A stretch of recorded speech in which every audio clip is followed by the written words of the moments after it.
नमस्कार, मी नवापूरकर. आपले गाव आपली मनसे. नवापूर मतदारसंघाचा एक्झिट पोल नेमका काय आहे ते बघूया आपण.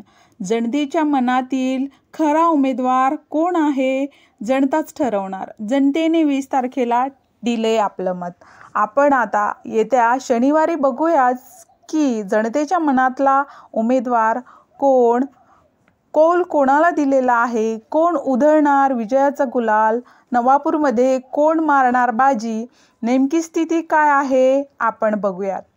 शिरीष कुमार स्वरूपसिंग नाईक की भरत माणिकरावजी गावित की शरद कृष्ण गावित, या 3 पैकी ज्यांच्यामध्ये शांत, संयमी, युवा नेतृत्व, एकनिष्ठा, सामाजिक बांधिलकी जपणारा जनसेवक, कार्यकुशल पद्धतीने विकास करणारा योग्य उमेदवारच नवापूर मतदारसंघाचा आमदार होणार. अंदाज कसाही होऊ द्या, एक्झिट पोल कितीही मोठा असू द्या, पण ज्यांनी विकासाला चालना दिली आहे तोच योग्य उमेदवार नवापूरचा आमदार होणार. SK news Navapur. नमस्कार.